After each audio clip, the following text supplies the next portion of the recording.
కృష్ణుడి యొక్క జననం. కృష్ణుడు దేవకి మరియు వసుదేవునికి 8వ సంతానం. ముందు జన్మించిన 7 పిల్లలు కూడా కంసుని చేతిలో మరణించారు. కంసుడు దేవకి యొక్క అన్నయ్య. కృష్ణుడు 8వ చంద్రమాసం 8వ రోజు నాడు అర్ధరాత్రి మధురా నగరంలో జన్మించాడు. కంసుడికి తన సోదరి దేవకి అంటే చాలా ప్రేమ. ఎంతో అల్లారు ముద్దుగా పెంచాడు. అయితే దేవకి మరియు వసుదేవుని వివాహం తర్వాత మధురా నగరంలో గుర్రం మీద దంపతులు ఇద్దరిని నగరంలో తిప్పుతూ ప్రజలకి వసుదేవుని పరిచయం చేస్తూ అతని భవనం దగ్గరికి తీసుకువెళ్తూ ఉండగా ఆకాశవాణి వచ్చి కంసుడితో గట్టిగా నవ్వుతూ ఈ విధంగా చెప్తుంది: కంస, నీ మరణం దగ్గర పడింది.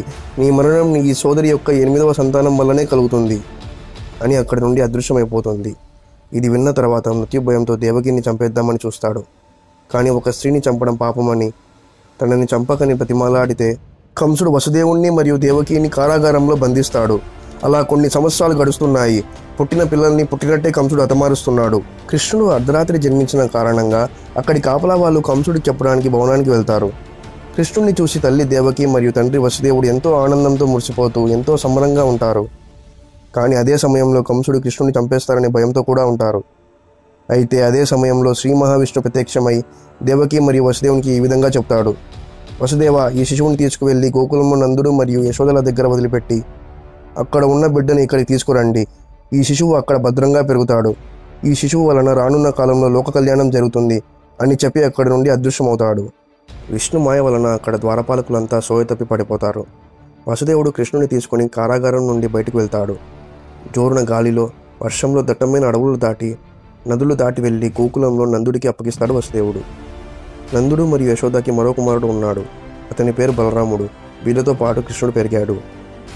కృష్ణుడికి వివిధమైన పేర్లు.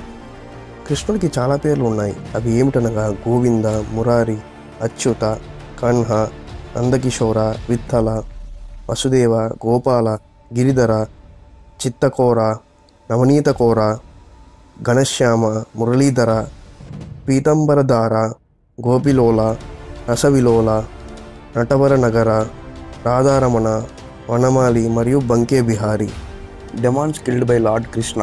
కంసుడికి కృష్ణుడు నందుడు మరియు యశోద దగ్గర గోకులంలో ఉన్నట్టు తెలిసిపోతుంది. కృష్ణుడిని చంపేందుకు చాలామంది రాక్షసుల్ని అక్కడికి పంపిస్తాడు. కానీ కృష్ణుడు తన కృష్ణమాయతో వచ్చిన ప్రతి రాక్షసుని హతమార్చేవాడు. అది కూడా 5 ఏళ్ల వయసు లోపలనే చాలామందిని హతమార్చాడు. కృష్ణుడు హతమార్చిన వాళ్ళు Shakatasura, Aghasura, Putna, Trinavarta, Vatasura, Aristasura, Vyomasura, Agnidaitya, Dhenukasura, Keshi, Chanur, Mushtik, Kansa. How did Krishna kill Kansa? కృష్ణుడిని చంపడానికి వెళ్తున్న రాక్షసులు వెళ్తున్నట్టుగా చచ్చిపోతున్నారు. అది చూసిన కంసుడికి కృష్ణుడిని చూసి చావు భయం పట్టుకుంది. ఒకనాడు తన సలహాదారుడైన అక్రూరుడిని పిలిచి గోకులంలో ఉన్న కృష్ణుడిని ఇక్కడ మన చనుర మరియు ముస్తికాసురులతో యుద్ధం చేయించి చంపడానికి పిలిపించాలని పథకం పన్ని అక్రూరుడిని రాయబారిగా పంపి కృష్ణుడిని మధురాకి రప్పించమంటాడు కంసుడు. ఆ విధంగా అక్రాసురుడు బలరామకృష్ణులని మధురాకి తనతో పాటుగా తీసుకెళ్తాడు. కృష్ణుడు మధురాకి రాగానే అంతం చేద్దామని ఒక మదమైన ఏనుగుని కృష్ణుని చంపడానికి వదులుతారు. కానీ కృష్ణుడు చిన్న చెమట చుక్క కూడా పట్టకుండా ఆ బలమైన ఏనుగుని చిటికలో స్పృహ తప్పేలా పడుకోబెడతాడు. ఇది చూసి కంసుడు ఇంకా చనుర మరియు ముస్తికాసురులను రంగంలోకి దింపుతాడు. చనుర మరియు ముస్తికాసురులు చాలా బలవంతులు. వారితో యుద్ధానికి సిద్ధమయ్యారు బలరామకృష్ణుడు. బలరాముడు ముస్తికాసురుణ్ణి మరియు కృష్ణుడు చనురుణ్ణి హతమార్చారు. ఇంకా తప్పదని కంసుడు కృష్ణుడితో యుద్ధానికి వస్తాడు. కృష్ణుడు ఒక్కడే యుద్ధం చేసి కంసుడిని తన పిడిగుద్దులతో గుద్ది చంపి తన ప్రాణాలను తీస్తాడు. 12 ఏళ్ల కృష్ణుడిని చూసి మధురా ప్రజలంతా చాలా ఆశ్చర్యపోతారు. Hidden details and facts about Krishna. కృష్ణుడి గురించి ప్రస్తావన వస్తే అందరూ కృష్ణుడిని మానసచోరుడని, అల్లరివాడు, చిన్నప్పుడు ఎన్నో మాయలు చేసి గోకుల ప్రజల్ని ఆశ్చర్యపరిచినవాడు, మహాభారతంలో పాండవుల వైపు ఉండి ధర్మస్థాపన చేసినవాడు అని ఇవే అనుకుంటారు. కానీ కృష్ణుడి గురించి తెలియని హిడెన్ డీటెయిల్స్ కొన్ని ఉన్నాయి. దే ఆర్: కృష్ణుని పూజించే వాళ్ళు మన భారతదేశంలోనే కాదు, ఇతర దేశాలైన వియత్నాం, కాంబోడియా, థాయిలాండ్ లాంటి దేశాల్లో కూడా కృష్ణుడిని కొలుస్తారు, నమ్ముతారు, పూజిస్తారు. వియత్నాం, కాంబోడియా, థాయిలాండ్ లాంటి దేశాల్లో భూతబాకాల్లో కృష్ణుడి విగ్రహాలు దొరికినట్టు చాలా ఆధారాలు ఉన్నాయి. అదేవిధంగా పాకిస్తాన్లో మోహన్జదారో అనే ప్రాంతంలో కూడా కృష్ణుడి చిత్రపటాలు దొరికినట్టు ఆధారాలు ఉన్నాయి. శ్రీకృష్ణుడు 13 ఏళ్ళు మధురా నగరంలోనే ఉన్నాడు. ఉన్న 13 ఏళ్లలో కృష్ణుడు 17 సార్లు జరాసంధుడిపై యుద్ధం చేసి గెలిచాడు. బలరామకృష్ణుడు వాళ్ళ బాల్యంలో వేదాలు, అస్త్రశాస్త్రాలను నేర్చుకోవడానికి ఎక్కువ సమయం తీసుకోలేదు. బలరామకృష్ణుడు వేదాలని కేవలం 64 రోజుల్లో నేర్చుకున్నారు. బలరామకృష్ణుడు గుర్రపు స్వారీ మరియు ఏనుగు స్వారీలు 12 రోజుల్లో నేర్చుకున్నారు. శ్రీకృష్ణుడు తన బాల్యంలోనే చాలామందిని హతమార్చాడు. పుత్న, తునవర్త, శక్తాసుర, బకాసుర, వటాసుర, అగాసుర, అరిస్తాసుర, ధేనుకాసుర, శంఖాచుర, కలియ, ప్రలంబాసుర, కేశి, కోల్యపీత, వ్యోమాసుర, బనాసుర, కలయవన్ ఇలా చాలామందిని హతమార్చాడు. కృష్ణుడు మొత్తం కురుక్షేత్ర యుద్ధంలో ఒక్కసారి కూడా అస్త్రశస్త్రాలను వదలలేదు. కేవలం అర్జునుడికి రథసారథిగా మాత్రమే ఉన్నాడు. కృష్ణుడు తన మొత్తం జీవితంలో ఇద్దరి ద్వారా మాత్రమే శపించబడ్డాడు. వారెవరంటే గాంధారి మరియు దుర్వాస మహర్షి. గాంధారి శాపం. కురుక్షేత్రం యుద్ధం మొత్తం అయ్యాక కౌరవులు అందరూ చనిపోయారు. ఎంతైనా తల్లి కదా, కుమారులు చనిపోయారన్న బాధలో కృష్ణుని ఈ విధంగా అడుగుతుంది.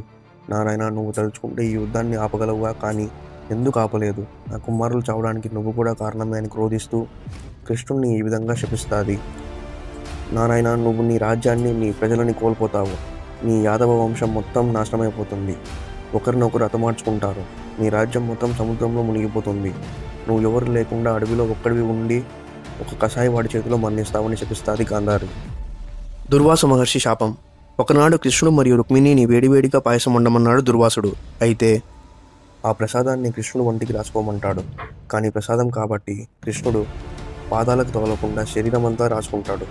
దానికి ఆగ్రహించిన దుర్వాసుడు, నువ్వు ఎక్కడైతే ప్రసాదాన్ని రాయలేదో ఆ ప్రదేశంలోని బాణం తగిలి మరణిస్తావని శపిస్తాడు. Strategies of Shri Krishna. కృష్ణుడు చాలానే స్ట్రాటజీస్ యూస్ చేశాడు. తన చిన్నతనం నుండి కృష్ణుడు స్ట్రాటజీస్ యూస్ చేస్తూనే ఉన్నాడు.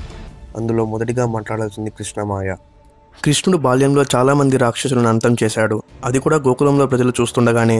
అయితే అక్కడి ప్రజలకి కృష్ణుడు ఎవరన్నా తెలిస్తే, అంటే కృష్ణుడు శ్రీ మహావిష్ణువు రూపం అని తెలిస్తే అప్పుడు కృష్ణుడికి అటెన్షన్ అనేది పెరుగుతుంది. అలా జరగకూడదని కృష్ణుడు మాయలు చేసేవాడు. అందరూ జరిగిన విషయం మర్చిపోయేలా చేసేవాడు. కావాలనే కృష్ణుడు అంటే అల్లరివాడని, గోకులంలో ఆడవారు స్నానం చేస్తుంటే దొంగచాటుగా బట్టలు దొంగతనం చేసేవాడని అందరినీ తన కృష్ణమాయలో పెట్టాడు కృష్ణుడు. మహాభారతంలో కృష్ణుడు పాండవుల మనోబలం పెరగడానికి చెప్పిన కొన్ని విషయాలు.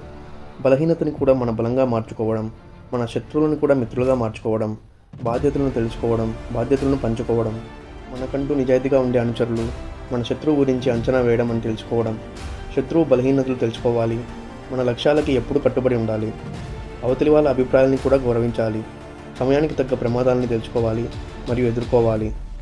Is Bhagavad Gita linked with our lives? కురుక్షేత్రం మొదలయ్యే ముందు రణభూమి మీద ఉన్నప్పుడు అర్జునుడు తన అస్త్ర శస్త్రాలను విడిచిపెడతాడు. విడిచిపెట్టి కృష్ణుణ్ణి ఈ విధంగా అడుగుతాడు, ఓ మాధవ, అసలు నేను నా బంధుమిత్రులతో ఎందుకు ఈ యుద్ధాన్ని చేయాలి? ఈ యుద్ధం తర్వాత కూడా ఏం మిగులుద్ది?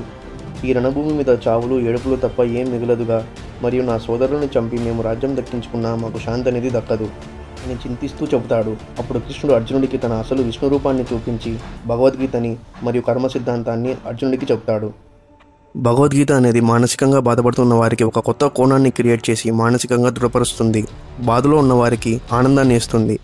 ఒక ఫెయిల్యూర్ పర్సన్ని సక్సెస్ చేయడంలో ఉపయోగపడుతుంది. మన జీవన విధానాన్ని మారుస్తుంది. Let us see some of the life lessons said by Krishna. నువ్వు చేసే పని మీద దృష్టి పెట్టు, ఫలితం మీద కాదు. జ్ఞాన సంపద అనేది మనలో ఉన్న భయాన్ని మరియు బలహీనతని పూర్తిగా నాశనం చేస్తుంది. మన దృష్టికోణం అనేది సరైన దృక్పథంలో ఉండాలి. ఓర్పును మరియు క్షమించే గుణాన్ని పెంచుకోవాలి. మన ఆలోచన విధానాన్ని మార్చుకోవాలి.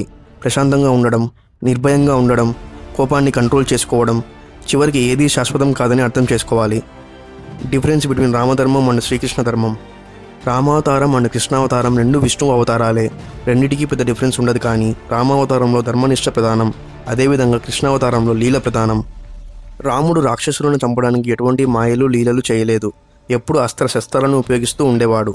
రాముడు తన బాల్యంలో చాలా ప్రశాంతత కలిగి ఉండేవాడు. పెద్దవారితో చాలా గౌరవ మర్యాదలు కలిగి ఉండేవాడు. కానీ కృష్ణుడు ఎన్నో లీలలు, మాయలు తన బాల్యంలోనే చేశాడు. అండ్ ఎన్నో అల్లరి పనులు, గోకుల ప్రజలను ఆట పట్టించడం లాంటివి కృష్ణమాయ భాగంలో చేశాడు.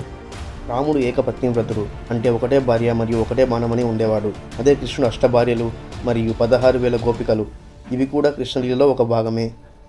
కృష్ణుడు తన బాల్యంలో ఎన్నో ఇబ్బందులు ఎదుర్కొన్నా, కానీ పెద్దవాడయ్యాక కృష్ణుడు రాజభోగాలను అనుభవించాడు. కానీ రాముడు బాల్యంలో రాజభోగాలను అనుభవించిన తర్వాత ఎన్నో బాధలు, వనవాసం ఎదుర్కొన్నాడు. రాముడు రావణ సంహారం అప్పుడు కూడా రావణుడికి మరియు అతని రాజ్యానికి చివరిగా ఒక అవకాశం ఇస్తాడు. సీతను అప్పగించి రాజ్యాన్ని కాపాడుకోని అవకాశం ఇస్తాడు. రాముడు రాజ్య నష్టం జరగకూడదని అవతల రాజ్య ప్రజల కోసం కూడా ఆలోచిస్తాడు.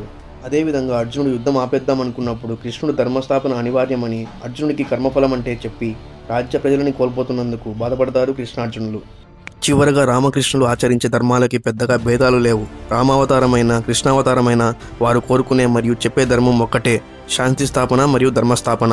ధర్మో రక్షతి రక్షితః.